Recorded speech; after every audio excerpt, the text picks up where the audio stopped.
A Era dos Heróis. Mesmo que os feitos da família imperial tenham sido retratados em grandes detalhes no Nihonshoki, eles mudaram do mítico para o mundano. Os assassinatos, brigas, amores e filhos de vários imperadores e imperatrizes podem ser verificados em ambos. Muitos desses detalhes podem ser factuais e, de fato, podem ser rastreados por meio de documentos e artefatos da época. Paralelamente, no entanto, e não registrados nos relatos oficiais dos reinados e crônicas dos imperadores, começaram a surgir mitos sobre indivíduos, principalmente homens, mas também algumas mulheres, que realizaram atos de heroísmo e força. Alguns deles são aprimoramentos de eventos históricos reais, vistos através de lentes míticas. Muitos dos primeiros heróis continuavam o trabalho de pacificar o campo iniciado por Ninigi no Mikoto e estavam trabalhando sob a autoridade, reivindicada ou real, do imperador. Heróis posteriores, como Yoshitsune, eram guerreiros por completo. Sua lealdade era para com seu clã e senhor, ou apenas para consigo próprios.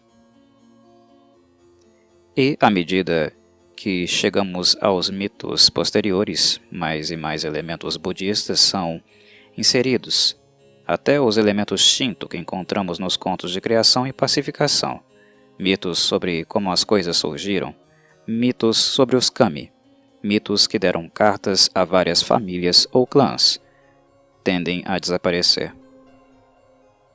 Historicamente, a Era dos Heróis corresponde aos períodos Heian, 794-1185, e Kamakura, 1185-1333.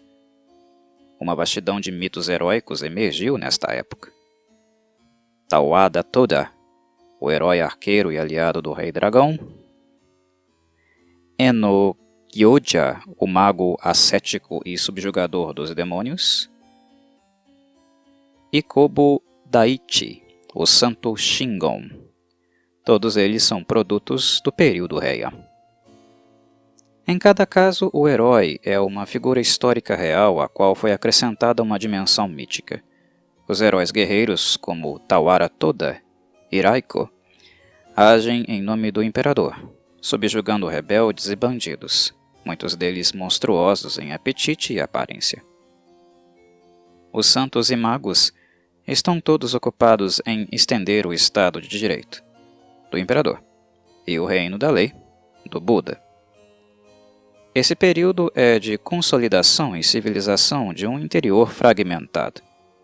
Dois mitos importantes surgiram desse período: a história heróica de Yoshitsune, o guerreiro perfeito, e o vento divino kamikaze enviado pelo Kami Hachiman na batalha contra os exércitos invasores mongol-chineses de Kubilai Khan, 1274-1281. Os heróis geralmente são muito rudes. Como Imato Takeru, eles triunfam por uma combinação de malícia e força, usando traição e disfarce quando necessário. Uma característica importante a ser lembrada é que frequentemente operavam com um séquito de lacaios, às vezes um servo leal, às vezes mais. Muitos desses retentores, como Musashibo Benkei e Kintaro, tornaram-se mais populares do que seus mestres. Tawara Toda, o arqueiro. Entre os primeiros heróis estava Fujiwara Hitesato, habilidade de Tawara Toda, senhor fardo de arroz. Por sua habilidade de levantar um fardo extremamente pesado em ambas as mãos, Tawara Toda foi o principal arqueiro de seu tempo. Quando um governante local na área de Kanto, onde hoje é a prefeitura de Shiba, chamado Taira no Masakado, se rebelou contra a autoridade imperial, Tawara Toda foi inspecionar o rebelde, tentando decidir se o apoiaria. Ele encontrou Masakado jantando e concordou em compartilhar sua refeição. Enquanto comiam, Toda percebeu que Masakado pegava distraidamente grãos de arroz que havia derramado em suas vestes e os colocava na boca. Com isso, ele decidiu que Masakado era um homem mau, improvável de ser generoso com seus apoiadores, e ele prontamente se juntou às forças imperiais e trouxe a derrota de Masakado. Tawara Toda partiu para outras aventuras. Seu feito mais famoso envolveu o encontro com Ryujin, o dragão Kami. Quando o herói estava prestes a cruzar uma ponte no Lago Biwa, ele encontrou seu caminho bloqueado por uma serpente. Ele passou cuidadosamente por cima do animal, que se transformou em dragão. O dragão informou ao herói que ele era Ryujin e que seu reino estava sendo atormentado por uma centopeia gigante. Tawara Toda acompanhou o dragão de volta ao seu reino, onde confrontou e atacou a centopeia. Suas primeiras flechas foram disparadas com precisão, mas sem efeito. Ele dominou seus recursos, umedeceu sua última flecha com sua própria saliva e com a flecha assim encantada atirou na centopeia até a sua morte. O saco de arroz inesgotável que ele recebeu do dragão, como agradecimento, também pode ter originado o seu apelido. Raiko e seu bando de heróis. Minamoto no Yorimitsu foi um famoso arqueiro durante o reinado do imperador Murakami. Apelidado de Raiko, ele tem o crédito de livrar a terra de muitos ladrões e rebeldes, termos que eram quase sinônimos no Japão naquele período, e também de estender o governo do imperador por todo o país. Raiko é ao mesmo tempo uma extensão da vontade imperial, seguindo os passos de Jimmu Tenno, e uma figura do tipo que foi extremamente importante para o mito japonês posterior, o grande líder e cabeça de um grupo de heróis, ao invés de um guerreiro solitário. Os mitos sobre Raiko, que podem ser encontrados em várias localidades do Japão, têm um sabor distintamente local, associando características topográficas à vontade imperial, e assim, associando vastas áreas do império ao domínio do mesmo.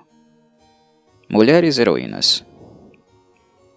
Embora a cultura japonesa tenha, pelo menos desde a injeção da cultura chinesa, uma orientação intensamente masculina, os mitos japoneses contêm vários exemplos de mulheres heroínas. Amaterasu e a Imperatriz Jingu são ótimos exemplos do gênero feminino associado ao heroísmo. No entanto, mesmo durante os períodos aristocrático e medieval, houve alguns casos de mulheres guerreiras. Deles, o mais famoso no mito japonês é Tomoe Gozen, esposa de Kido Hitesato, um dos generais Minamoto. Não há evidências de sua existência além da lenda, que fala de suas proezas militares. Ela liderou uma tropa de cerca de 3.000 se defendendo contra ataques de Taira. Várias outras heroínas também foram registradas, incluindo algumas mulheres fortes, capazes de levantar fardos de arroz ou lutar com troncos de árvores. O que é comum a todos esses mitos são suas conotações trágicas. Em quase todos os casos, incluindo Tomoe Gozen, a mulher acaba sendo morta ou transformada em propriedade de um eventual vencedor. Nesse sentido, essas histórias fazem parte dos mitos que falam das coisas como deveriam ser. Por mais forte que seja uma mulher, ela é afinal uma mulher, e portanto deve ser secundária ou concubina para um homem de sucesso. Nota-se aqui o tom absurdamente misógino contido nestes mitos, que retratam o pensamento da época. Benkei e Yoshitsune. Essa história começa estranhamente com um servo, não com um mestre. Benkei era um sorrei, um dos monges soldados armados que defendiam seus mosteiros, no caso dele, em Ryakuchi, da seita Tendai, no Monte Hiei.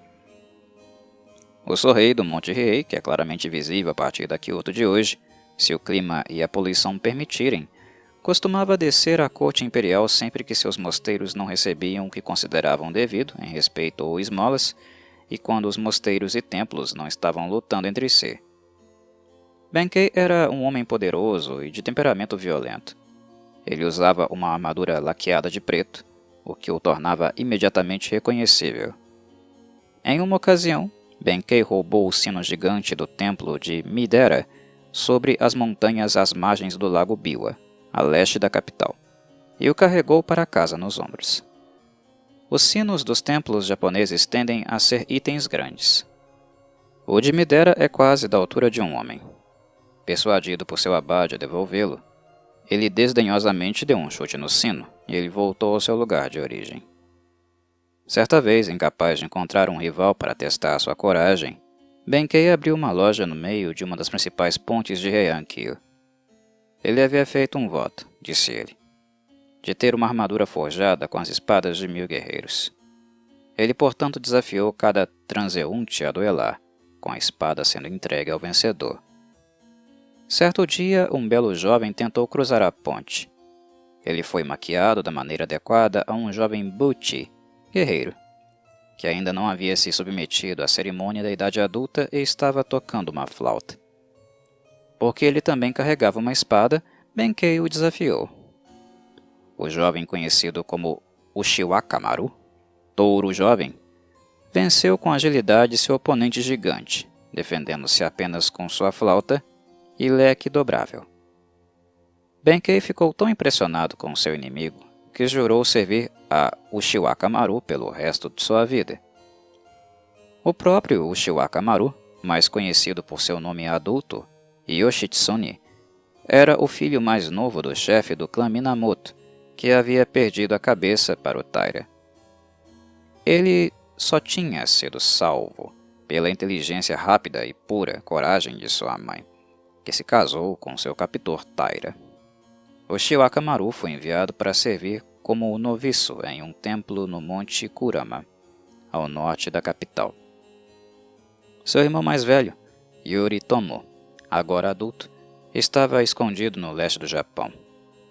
Em Kurama, Yoshitsune, aparentemente sem inclinação religiosa, costumava vagar pela floresta, onde fez amizade com um Dai Tengo, um espírito selvagem da floresta. O Tengo havia instruído o jovem na arte da esgrima, e quando ele deixou o Monte Kurama para vir para a capital, ele já era o esgrimista mais bem treinado do Japão. Quando Yoritomo ergueu a bandeira da rebelião contra os Taira, Ushiwaka-maru, agora com seu nome adulto Yoshitsune, tornou-se um de seus generais. Numerosas vitórias militares são atribuídas a ele, sendo a maior a derrota final do Taira, em Dano-ura. Mas sua fama perdura e mitos sobre ele surgiram, por causa das tentativas de seu irmão de matá-lo. Yoritomo, sempre muito desconfiado de seus subordinados, se convenceu de que Yoshitsune pretendia suplantá-lo. Em uma série de campanhas, Yoritomo forçou Yoshitsune a fugir, finalmente o capturando e o queimando até a morte junto com seu castelo e seus detentores. O mito japonês afirma que Yoshitsune escapou, estabelecendo-se como um general mongol chamado Temujin e dando à luz a dinastia mongol de Genghis Khan. Ao longo de suas façanhas, ele teve o leal Benkei ao seu lado. Certa vez, enquanto ambos estavam cruzando a barreira da fronteira em San-no-Kuchi, Yoshitsune, que tinha um aviso de procurado para ele, teve que se disfarçar de servo e Benkei se fez passar por seu mestre. Para completar o estratagema, Yoshitsune exigiu que Benkei o vencesse na frente do comandante da barreira. O comandante ficou tão comovido com a óbvia angústia de Benkei por ter de espancar seu servo, que os deixou passar. O maior mito da Era dos Heróis, entretanto, está relacionado à natureza do Japão, e não a qualquer indivíduo em particular. A invasão do Japão no século XIII pelas frotas mongóis forneceu muitos exemplos de heroísmo individual. Porém, o evento é lembrado de forma mais vívida por causa do fenômeno dos kamikaze, o vento divino que o kami soprou para defender a nação japonesa. Este, o mito culminante da Era dos Heróis, encontrou expressão durante a Segunda Guerra Mundial, quando os jovens japoneses se sacrificaram em uma tentativa vã de impedir uma invasão moderna. O mito do kamikaze moderno relaciona o Japão moderno diretamente ao seu passado mítico. De certa forma, ele vive no novo Yasukan, o salão memorial aos soldados caídos do Japão no santuário Yasukuni, em Kudanshita, Tóquio. E embora muitos japoneses não considerem nem os kamikaze medievais, nem os modernos um evento divino, o poder do mito é evidente no número de visitantes e na economia de construção e manutenção do salão.